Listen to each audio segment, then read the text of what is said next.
হাসরের ময়দানে এই সূরা মুলক তার জন্য, তিলাওয়াতকারীর জন্য সূরা মুলক আল্লাহর সাথে তর্ক করবে।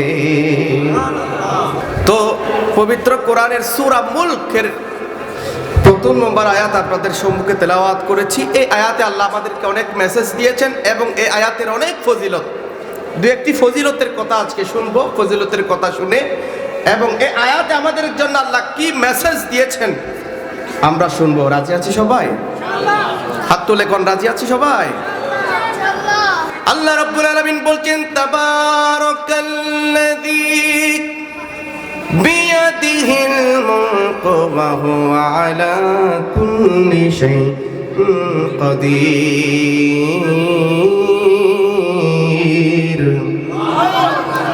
সকলে আমার সাথে সাথে জবান খুলে মাহমুদের আওয়াজ দিয়ে পড়তে হবে, তাবারাকাল্লাযী বিয়াদিহিল মুলকু ওয়া হুয়া আলা কুল্লি শাইইন কাদির।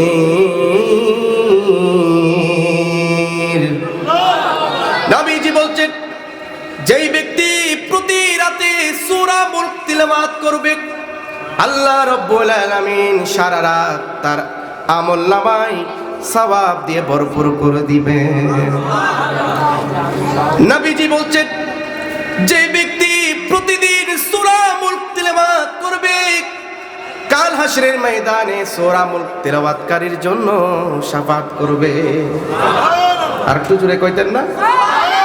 শুধু তাই নয়, নবীজি ঘোষণা করে দিয়েছেন, যে ব্যক্তি প্রতিদিন সূরা মুলক তিলাওয়াত করবে, কাল হাসরের ময়দানে এই সূরা মুলক তার জন্য, তিলাওয়াতকারীর জন্য সূরা মুলক আল্লাহর সাথে তর্ক করবে। কতক্ষণ তর্ক করবে? যতক্ষণ পর্যন্ত এই তিলাওয়াতকারীকে আল্লাহ জান্নাতে না দেয়, যতক্ষণ পর্যন্ত জান্নাতে দিবে না, ততক্ষণ পর্যন্ত সূরা মুলক, এই সূরা মুলক ওই তিলাওয়াতকারীর জন্য আল্লাহর সাথে তর্ক করতে থাকবে। সুবহানাল্লাহ। শুধু তাই নয়, নবীজি বলছেন, যে ব্যক্তি প্রতিদিন সূরা মুলক তিলাওয়াত করবে, আল্লাহর হাবিব নবুয়তের জবানে এলান করে দিলেন, ঘোষণা করে দিলেন, আল্লাহ রাব্বুল আলামিন ওই তিলাওয়াতকারীকে কবরের আযাব মাফ করে দিবেন। তাহলে মাত্র 30 আয়াতের একটি সূরা, কয় আয়াতের? এই জুড়ে বলেন কয় আয়াতের? ছোট্ট একটি সূরা, 30 আয়াতের একটি সূরা। আমরা চাইলে প্রতিদিন এক একটি করে আয়াত যদি মুখস্থ করি, তাহলে একটি মাসের মধ্যে আমরা এই সূরা মুখস্থ করে ফেলতে পারবো। এতগুলো ফজিলত আমরা কি মুখস্থ করতে পারবো না ইনশাআল্লাহ? কে কে পারবো? আজকের প্রথম আমার মেসেজ হচ্ছে, কিছু আমল আজকের মাহফিল থেকে নিয়ে যান। এই সূরা মুলক এত ফজিলত, আর অনেক ফজিলত রয়েছে। এই সূরা মুলক আপনার জন্য শাফাত করবেন, আপনার জন্য আল্লাহর সাথে তর্ক করবেন, আল্লাহ কবরের আযাবকে আপনার জন্য মাফ করে দিবেন। সুবহানাল্লাহ। সবাই পারবো তো ইনশাআল্লাহ? প্রতিদিন শুদ্ধ করে একটি আয়াত করে যদি আপনারা মুখস্থ করেন, 30 দিনে এই সূরাটা আপনাদের মুখস্থ হয়ে যাবে। পারবো তো ইনশাআল্লাহ? সবাই পড়ে ইনশাআল্লাহ। এই আয়াতে আমাদের জন্য আল্লাহ অনেক মেসেজ দিয়েছেন। আল্লাহ রাব্বুল আলামিন বলছেন, তাবারাকাল্লাযী বিয়াদিহিল মুলকু ওয়া হুয়া আলা কুল্লি শাইইন কাদির। পুত পবিত্রই মহান সত্তা, যার হাতের মুঠোয় পুরো জগৎ, যার হাতের মুঠোয় পুরো বিশ্ব। বলেন তো ক্ষমতার মালিক একজন, তিনি কে? ক্ষমতা কার হাতে? জোরে বলেন, ক্ষমতা কার হাতে? আল্লাহ রাব্বুল আলামিন বলছেন, তাবারাকাল্লাযী বিয়াদিহিল মুলকু ওয়া হুয়া আলা কুল্লি শাইইন কাদির। পুত পবিত্র ওই মহান সত্তা, যার হাতের মুঠোয় পুরো বিশ্ব। ক্ষমতা কার হাতে? জোরে বলেন, ক্ষমতা কার হাতে? কেউ যেটা পারে না, পারেন কে? জোরে বলেন, কেউ যেটা দেখে না, দেখেন কে? কেউ যেটা বুঝে না, বুঝেন কে? আল্লাহ রাব্বুল আলামিন বলছেন, বান্দা তুমি কখন কোথায় কি করেছো, তোমার মনের ভেতর কি আছে, তুমি কার সাথে বাটপারি করেছো, ধোঁকাবাজি করেছো, কার হক মেরে খেয়েছো, কুমেতিমের মাল খেয়ে ফেলেছো, কেউ জানুক বা না জানুক, দেখুক বা না দেখুক, বুঝুক বা না বুঝুক, একজন দেখেন, বলেন তিনি কে? তোমার পরিবার জানে না তুমি কি করো, বাহিরে গিয়ে কার সাথে পাটপারি করো, ঝুঁকাবাজি করো? তুমি কার জায়গা অবৈধভাবে দখল করেছো? কেউ জানে না, পরিবার জানে না, জায়গার মালিকও জানে না। বলেন তো জানেন কে? পৃথিবীর কেউ জানুক বা না জানুক, আল্লাহ বলছেন ওয়াহুসিলা মা ফিস সুদূর, সব প্রকাশ হয়ে যাবে, সব প্রকাশ হয়ে যাবে কিয়ামতের দিন। যারা পরিমাণ যদি ভালো আমল করো তাও আমি আল্লাহ প্রকাশ করে দিব, আর যদি যারা পরিমাণ ভালো কাজ করো তাও আমি আল্লাহ কাল হাশরের ময়দানে প্রকাশ করব। সুবহানাল্লাহ। ফামাইয়া আমাল মিসকালা যাররাতিন খায়রান ইয়ারা ওয়া মাইয়া আমাল মিসকালা যাররাতিন শাররান ইয়ারা। যারা পরিমাণ যদি তুমি ভালো কাজ করো তাও আল্লাহর কাছে উপস্থাপন করা হবে, এবং যারা পরিমাণ যদি কাউকে কষ্ট দাও, আঘাত দাও, হক নষ্ট করো, তাও আল্লাহ কাল কিয়ামতের দিন প্রকাশ করে দিবেন। বলেন তো ক্ষমতার মালিক কে? জোরে বলেন ক্ষমতার মালিক কে? নবীজির হাদিস ভালো করে খেয়াল করবেন। রং তামাশা দুনিয়াতে অনেক দিন করেছেন, অনেক খেলে তুলে ইচ্ছা মতো দুনিয়াতে যা ইচ্ছা তাই করেছেন। ভালো করে ঘটনাগুলো খেয়াল করেন। নবীজি বলছেন, নবীজির হাদিস শরীফ, কাল হাসরের ময়দানে একজন ব্যক্তির 70 জন নবীর সমপরিমাণ সওয়াব থাকবে। বলেন তো কয়জন নবীর সমপরিমাণ? বলেন কয়জন? 70 জন নবীর সমপরিমাণ সওয়াব থাকার পরে নবীজি বলছেন লা ইয়াদখুলুল জান্নাহ, সে জান্নাতে যেতে পারবে না। সাহাবায়ে কেরাম জিজ্ঞেস করলেন, ইয়া রাসূলুল্লাহ, কেন ব্যক্তি জান্নাতে যেতে পারবে না? একেবারে 70 জন নবীর সমপরিমাণ আমল করার পরেও, সওয়াব থাকার পরেও কেন যাবে না? আর নবীজি বলছেন, যদি পৃথিবীর বুকে আল্লাহর কোনো বান্দাকে কষ্ট দেয়, যে কোনো ভাবে যদি কষ্ট দেয়, মুখের ব্যবহারের মাধ্যমে, হাতের মাধ্যমে, যে কোনো ভাবে কষ্ট দিল, আঘাত দিল, যতক্ষণ পর্যন্ত ওই আমার বান্দা, আমার উম্মত, আল্লাহর বান্দা আমার উম্মত মাফ করবে না, কিয়ামতের দিন এক চুল পরিমাণ সামনে আগাতে পারবে না। আল্লাহু আকবার কইতেন না? তোমার দুনিয়াতে তো অনেক ক্ষমতা, অনেক শক্তি, তোমার পার্টির বাহাদুরি, ক্ষমতার বাহাদুরি। মনে রেখো, ফেরাউন অনেক ক্ষমতাবান ছিল, নমরুদ অনেক ক্ষমতাবান ছিল, সাদ্দাত অনেক ক্ষমতাবান ছিল, কিন্তু কারো ক্ষমতা চিরস্থায়ীভাবে থাকতে পারে? কথা বলেন, থাকতে পারে? আমরা দেখেছি ইসরায়েল নামক এই দেশটা এত শক্তিশালী, পারমাণবিক বোমা নিয়ে তারা ব্যস্ত থাকে, আকাশ প্রতিরক্ষার ব্যবস্থা সব চাইতে বেশি। কথা বলেন, ঠিক কিনা বলেন? কিন্তু আলহামদুলিল্লাহ আমাদের হামাস এখন উল্টা মায়ের দেওয়া আরম্ভ করেছেন। কথা বলেন, ঠিক কিনা বলেন? সেজন্য মনে রাখবেন, কারো ক্ষমতা চিরদিন থাকবে না। ইসরায়েল বলেছিল আমি সেরা, আমেরিকা বলেছিল আমি সেরা। মনে রাখবেন, এমন একটি রাষ্ট্র তোমাদের বিরুদ্ধে একদিন চলে যাবে। এমন আল্লাহ এমন একজন নেতৃত্ব পুরো বিশ্বের মধ্যে দিয়ে দিবেন, যেদিন ইমাম মাহদী আলাইহিস সালাতু ওয়াস সালাম চলে আসবে, ইমাম মাহদীর নেতৃত্বে পুরো বিশ্বজ্ঞ হয়ে যাবে। কোথায় যাবে তোমাদের ক্ষমতা? কথা বলেন, ঠিক কিনা বলেন? পুরো বিশ্বকে নেতৃত্ব দিবে মুসলমানরা সেই দিন। আমার আর বেশি দূরে নয়, আবার নবীজির হাদিস। কথা বলেন, ঠিক কিনা বলেন? সেই জন্য তোমরা যারা নিজেদেরকে বলো আমি অনেক ক্ষমতাবান, আমার অনেক শক্তি, আমার টাকার জোর আছে, ক্ষমতার জোর আছে, সব আছে আমার কাছে, জায়গা সম্পত্তির অভাব নাই, 20-30টা বিল্ডিং এর মালিক, 50-60টা গাড়ির মালিক, আছে না নাই? জোরে বলেন, আছে না নাই? আল্লাহ বলছে অহংকার করো না, অহংকার আমার চাদর। তুমি অহংকার করো, তোমার এই ক্ষমতা 5 বছর, 10 বছর, 15 বছর, 20 বছর, 30 বছর, তোমার এই ক্ষমতা চিরদিন থাকবে না। ক্ষমতা থাকবে, বলেন একজনের, তিনি কে? এই জোরে বলেন, তিনি কে? কারণ তিনি শুরু, তিনি সেই ওয়াল আউয়ালু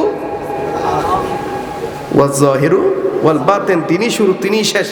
আমার আল্লাহই শুরু, আমার আল্লাহই শেষ। এবার জবান করে বলেন, ক্ষমতা একজনের হাতে, তিনি কে? আর একটু জোরে বলতে হবে, তিনি কে? ক্ষমতার মালিক একজন, তিনি কে? সে আল্লাহকে ভয় করার প্রয়োজন আছে না নাই? আল্লাহ রাব্বুল আলামিন বলছেন আমি ক্ষমতার মালিক, আমি দয়ার সাগর। সুবহানাল্লাহ পড়েন। তুমি গুনাহ করেছো, পাপ করেছো, জুলুম করেছো, কি হয়েছে? তুমি তো আমার বান্দা। লা তাকুনা তুমির রাহমাতিল্লাহ, আমি আল্লাহর রহমত থেকে নৈরাশ হইও না, আমি আল্লাহর রহমত থেকে নৈরাশ হইও না। কুরআনে বলছেন লা তাকুনা তুমির রাহমাতিল্লাহ, আমি আল্লাহর রহমত থেকে বান্দা তুমি নৈরাশ হইও না, ফিরে যেও না। 5 ওয়াক্ত 5 বার মসজিদ আজান হয়েছে, না গিয়েছো, কি হয়েছে? সপ্তাহে একবার জুমার দিনে গিয়েছো বা কি না গিয়েছো? কি হয়েছে? যখন তোমার বুঝে আসবে তুমি অন্যায় করেছো, পাপ করেছো, জুলুম করেছো, নফসের সাথে জুলুম করেছো, আল্লাহ বলছেন আমি আল্লাহর কুদরতি কদমে চোখের পানি ছেড়ে দিয়ে মাফ চাও। কারণ এই চোখের পানির দাম আল্লাহর কাছে কম না বেশি? কথা বলেন, কম না বেশি? আল্লাহ বলছেন চোখের পানি ছেড়ে দিয়ে যখন তোমার বুঝে আসবে তুমি অন্যায় করেছো, পাপ করেছো, জুলুম করেছো, ওগো আমার বান্দা লা তাকুনা তুমি রাহমাতিল্লাহ, আমি আল্লাহর রহমত থেকে বান্দা তুমি কখনো নৈরাশ হইও না। আমি আল্লাহ রহমান, আমি আল্লাহ রহিম, আমি আল্লাহ গফফার, আমি আল্লাহ সাত্তার। কথা বলেন ঠিক কিনা বলেন? আমি আল্লাহর রহমত থেকে বান্দা তোমরা নৈরাশ হইও না। তোমার যখন বুঝে আসবে তুমি গুনাহ করেছো, পাপ করেছো, জুলুম করেছো, তখন সাথে সাথে আমি আল্লাহর কুদরতে কদমে সিজদায় পড়ে আমি আল্লাহর কাছে মাফ চাও। চোখের পানি ছেড়ে দিয়ে আমি আল্লাহর কাছে মাফ চাও। নবীজি বলছেন তোমার চোখের পানির মূল্য আল্লাহর কাছে এত বেশি, তোমার চোখের পানির মূল্য কেউ দেখবা না দেখ, কেউ দেখবা না দেখ, আল্লাহর ভয়ে যখন চোখের পানি তুমি ছেড়ে দিবে, এই চোখের পানি গড়িয়ে চেহারাতে আসতে দেরি লাগবে। এই চোখের পানির পুরা গড়িয়ে চেহারা পর্যন্ত আসতে দেরি লাগবে। আল্লাহ রাব্বুল আলামিন তোমার জন্য জাহান্নামের আগুনকে হারাম করে দিতে দেরি লাগবে না। সুবহানাল্লাহ পড়েন, আরেকটু জোরে বলেন সুবহানাল্লাহ। নবীজি বলছেন তোমার চোখের পানির মূল্য এত বেশি, মনে রাখবেন মনের মহব্বত চোখের পানির মূল্য অনেক বেশি। চোখের পানি ছেড়ে দিয়ে নবীজি বলছেন শুধুমাত্র গড়িয়ে চেহারাতে আসতে দেরি লাগবে, তোমার জন্য আল্লাহ জাহান্নামের আগুনকে হারাম করে দিবেন। কখনো তোমারে যদি ভুলি হেদায়েতের আলো জ্বেলে নিও কাছে তুলি, দয়া করো মায়া করো, দয়া করো মায়া করো, তুমি রহমান।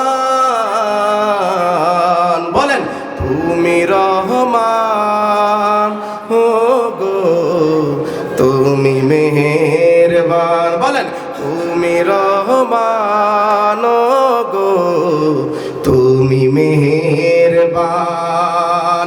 অন্ধ গাহে না শুধু তোমারি গুণগান। বলেন অন্ধ গাহে না শুধু তোমারি গুণগান, বুঝেও বুঝে না তব শান, বুঝেও বুঝে না তব শান। সবাই বলেন না তুমি রহমান, ও গো তুমি মেহেরবান। আপনারা বলবেন তুমি তুমি মেহেরবান, আমি বলবো তুমি রহমান, আপনারা বলবেন তুমি।